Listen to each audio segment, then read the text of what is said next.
Hello friends, টেক্সারিং online চ্যানেলে আপনাদের সকলকে জানাই স্বাগতম।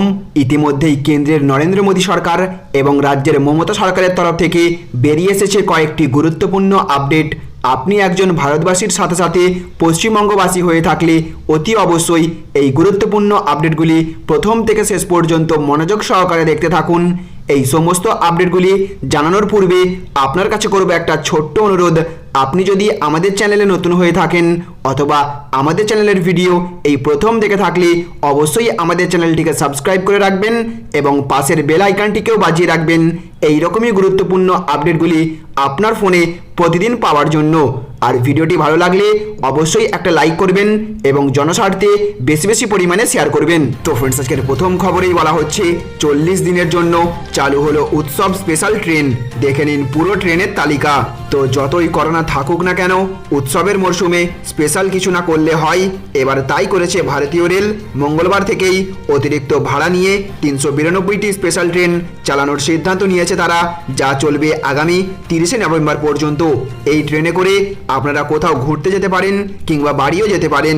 তবে এই প্রায় 400টি ট্রেনের মধ্যে বাংলা পেয়েছে মাত্র 66টি ট্রেন। তবে উৎসবের মরশুমেও মানতে হবে সুরক্ষা বিধি, রাখতে হবে সামাজিক দূরত্ব। কোনো করোনা রোগীর ট্রেনে উঠলেই হবে তার জেল এবং জরিমানা। এই ট্রেনগুলো চলবে বিভিন্ন উৎসবের কথা মাথায় রেখেই। দুর্গাপুজো, কালী পুজো, ছট পুজো। আগের টাইম টেবিল মেনে চলছে না ট্রেন। এখন দেশে মোট 666টি মেল ট্রেন চলছে, সাথে চলছে কিছু এক্সপ্রেস ট্রেনও। তবে এবার 40 দিনের জন্য চালানো হবে দেশের মোট 392টি ট্রেন। তো ফ্রেন্ডস, আগামী 40 দিনের জন্য উৎসব স্পেশাল ট্রেন গোটা বাংলা জুড়ে চালানো হলেও লোকাল ট্রেন পরিষেবা কত তাড়াতাড়ি গোটা রাজ্য জুড়ে চালু করে দেওয়া দরকার বলে আপনার মনে হয়? অতি অবশ্যই আপনার দাবি কমেন্ট বক্সে প্রকাশ করবেন। তো ফ্রেন্ডস, আজকে আরও একটি বড় আপডেটে বলা হচ্ছে মাসে মাত্র 1 টাকা প্রিমিয়াম পেয়ে যান 2 লক্ষ টাকার বিমার সুবিধা। তো করোনা পরিস্থিতিতে প্রত্যেকেই জীবন বিমার গুরুত্ব বুঝেছেন। যদি আপনার আয় বেশি না হয়, বড় প্রিমিয়াম দিতে না পারেন, তাহলেও হতাশ হওয়ার কিছু নেই। বেশ কয়েক বছর আগে কেন্দ্রীয় সরকার চালু করেছে প্রধানমন্ত্রী সুরক্ষা বিমা যোজনা। খুব কম প্রিমিয়ামে মাসে 1 টাকা করে 12 মাসে 12 টাকা প্রিমিয়াম দিতে হবে। যদি কারো মৃত্যু হয় কিংবা পুরোপুরি অর্থ হয়ে পড়েন, তাহলে সরকারি নমিনিকে 2 লক্ষ টাকা দেবে। প্রকল্পের উদ্দেশ্য হলো গরিব মানুষ যারা রয়েছেন এই বড় প্রিমিয়ামের পলিসি কিনতে পারেন না, তাদের কাছে বিমার সুযোগ পৌঁছে দেওয়া। প্রথমের দিকে এই প্রকল্প শুধুমাত্র শ্রমিকদের জন্য বরাদ্দ ছিল, পরে তা সবার জন্য খুলে দেওয়া হয়েছে। তো ফ্রেন্ডস, আপনিও যদি এই প্রকল্পে আবেদন করতে ইচ্ছুক হয়ে থাকেন এবং যদি জানতে চান কিভাবে আপনি অনলাইনের মাধ্যমে এই প্রকল্পে আবেদন করবেন, তাহলে আমাদের নিচে কমেন্ট বক্সে জানাতে পারেন। আমরা পরবর্তী আরও একটি ভিডিওর মাধ্যমে এই বিষয়ে বিস্তারিতভাবে জানিয়ে দেওয়ার চেষ্টা করব। ফ্রেন্ডস, আজকের পরবর্তী আপডেটে বলা হচ্ছে বাংলায় পড়তে চলেছে হাড় কাঁপানো শীত। কবে থেকে জানালো আবহাওয়া দপ্তর। তো শারদ উৎসব শুরু হয়ে গেছে। একদিকে করোনার হাত থেকে বাঁচতে মণ্ডপে মণ্ডপে উপচে পড়া ভিড় সামাল দিতে কলকাতা হাইকোর্ট সমস্ত পুজো প্যান্ডেলে নো এন্ট্রি নির্দেশিকা জারি করেছে। আর অন্যদিকে আবহাওয়া দাঁড়িয়েছে মানুষের পাশে। আবহাওয়া দপ্তর জানিয়েছে পুজোয় এবার বৃষ্টির সম্মুখীন হতে চলেছেন উৎসব প্রিয় মানুষজনগুলি। বঙ্গোপসাগরে একের পর এক নিম্নচাপ তৈরি হওয়ার ফলে বর্ষা বদাই থামকে গিয়েছে। আবারও বঙ্গোপসাগরে একটি নিম্নচাপ তৈরি হচ্ছে, যার সম্ভাব্য অভিমুখ ওড়িশা অন্ধ্র হলেও বাংলার এর আংশিক প্রভাব পড়বে বলেও জানা গিয়েছে। এই নিম্নচাপের জেরে 20 তারিখ অবধি বিক্ষিপ্ত বৃষ্টি হলেও তারপর 22 তারিখ থেকে 24 তারিখ অবধি রয়েছে ভারী বৃষ্টির সম্ভাবনা। অর্থাৎ ষষ্ঠী, সপ্তমী এবং অষ্টমীতে বৃষ্টির পরিমাণ বৃদ্ধি পাওয়ারও আশঙ্কা করছে হাওয়া অফিস। পুজোর নিম্নচাপ কাটতে না কাটতেই আগাম আরও একটি পূর্বাভাস দিয়েছে হাওয়া অফিস। লানিনা অবস্থা শুরু হওয়ার কারণে বঙ্গোপসাগরের ওপর আবারও ঘূর্ণাবর্ত তৈরি হওয়ার সম্ভাবনা রয়েছে, যার জেরে শীতকালে প্রবল শৈত্যপ্রবাহ বজায় থাকবে। অক্টোবরের শেষ থেকে নভেম্বরের মধ্যেই হাড় কাঁপানো শীতের আমেজ টের পাবে মানুষজন। তো ফ্রেন্ডস, আজকের অন্তিম আপডেটে বলা হচ্ছে 25,000 টাকা পর্যন্ত বেতনভোগীদের জন্য বড় খবর। এবার এই সব কিছুর জন্য মিলবে টাকা। তো আপনার বেতন মাসে 25,000 টাকা। এই মূল্যবৃদ্ধির বাজারে চিন্তায় রয়েছেন যে কিভাবে সংসার চালাবেন।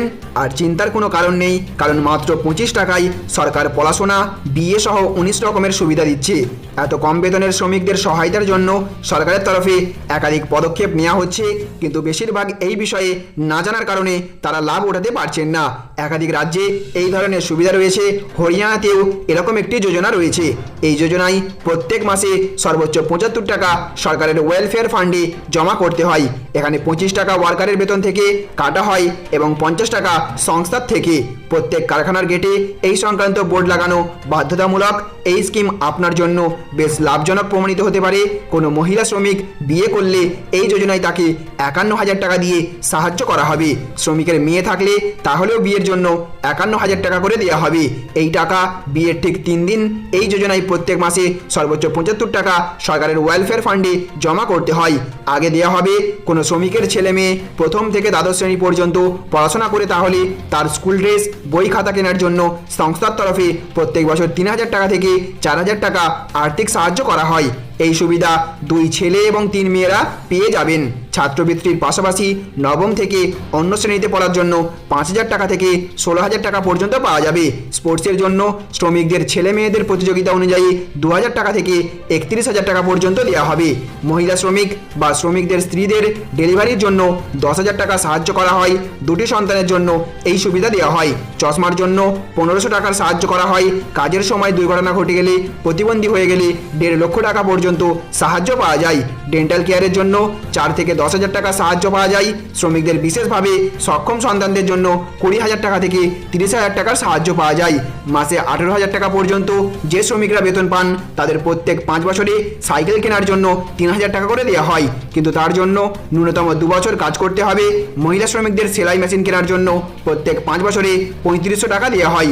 5 বছর চাকরি করলে শ্রমিকদের 1,500 টাকার এলটিসি সুবিধাও দেওয়া হয়। তো ফ্রেন্ডস, আজকের অন্তিম আপডেটে বলা হচ্ছে করোনার ভ্যাকসিন এলেই ঘরে ঘরে পৌঁছে যাবে, প্রস্তুতি চলছে, জানিয়েছেন প্রধানমন্ত্রী নরেন্দ্র মোদী। তো দেশ জুড়ে উৎসবের মরশুমে ঢাকে কাঠি পড়ে গিয়েছে। ইতিমধ্যেই শুরু হয়ে গিয়েছে নবরাত্রি, দুর্গাপুজো শুরু হবে, আর কদিন পরেই উৎসবের মরশুমে দেশের করোনা পরিস্থিতি কেমন হবে তা নিয়ে আশঙ্কায় প্রত্যেক মানুষই। আপাতত দেশে সংক্রমণের গ্রাফ নিম্নমুখী। মঙ্গলবারের পরিসংখ্যান অনুযায়ী গত 24 ঘন্টায় ভারতে 46,790 জন সংক্রমিত হয়েছেন, যা গত 3 মাসে দৈনিক সংক্রমণের নিরিখে সর্বনিম্ন। তারই মধ্যে মঙ্গলবার সন্ধ্যা 6টা থেকে জাতির উদ্দেশ্যে ভাষণ দিয়েছেন প্রধানমন্ত্রী নরেন্দ্র মোদী। করোনাকালে জাতির উদ্দেশ্যে প্রধানমন্ত্রীর এটা ছিল 7ম ভাষণ। দেশবাসীর উদ্দেশ্যে প্রধানমন্ত্রীর বার্তা, যতদিন ওষুধ আসছে না ততদিন পর্যন্ত কোনো ঢিলেমি দেওয়া যাবে না। পশ্চিমবঙ্গে এদিন প্রধানমন্ত্রী জানান, করোনা সতর্কতায় কোনো ঢিলেমি দেওয়া যাবে না। ভ্যাকসিন না আসা পর্যন্ত প্রত্যেককে সতর্ক থাকতে হবে। লকডাউন উঠে গেলেও দেশে করোনার প্রভাব এখনও আছে, করোনাকে তাই অবহেলা করলে চলবে না।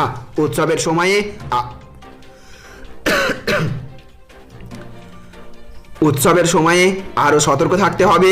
করোনায় বিপদ নেই ভাববেন না। বহু মানুষ করোনা নিয়ে সতর্ক হন, অনেকেই স্বাস্থ্যবিধি মানছেন না, স্বাস্থ্যবিধি না মেনে পরিবারের বিপদ ডাকছেন। উৎসবের সময় বাজারে ভিড় লক্ষ্য করা যাচ্ছে, কিন্তু আমাদের ভুললে চলবে না যে লকডাউন চলে গেলেও ভাইরাস কিন্তু এখনও যায়নি। শারীরিক দূরত্ব মেনে চলুন, বারবার সাবান দিয়ে হাত ধুতে হবে। সচেতনতার বার্তা দিতে সকলে এগিয়ে আসুন। করোনা পরিস্থিতি ভালোই করতেই হবে। তাহলে ফ্রেন্ডস, বুঝতে পারলেন, এই ছিল আজকের কয়েকটি গুরুত্বপূর্ণ আপডেট। আমাদের উদ্দেশ্য ছিল শুধুমাত্র এই আপডেটগুলি আপনাদের সামনে তুলে ধরে আপনাদেরকে জানিয়ে দেওয়া। আপনাদের কাছে অনুরোধ, এই ভিডিওটিকে জনস্বার্থে প্রচুর পরিমাণে শেয়ার করবেন, যাতে সকলেই এই সমস্ত খবরগুলো থেকে অবগত হতে পারেন। ভালো থাকুন, সুস্থ থাকুন। Thank you friends, thank you for watching.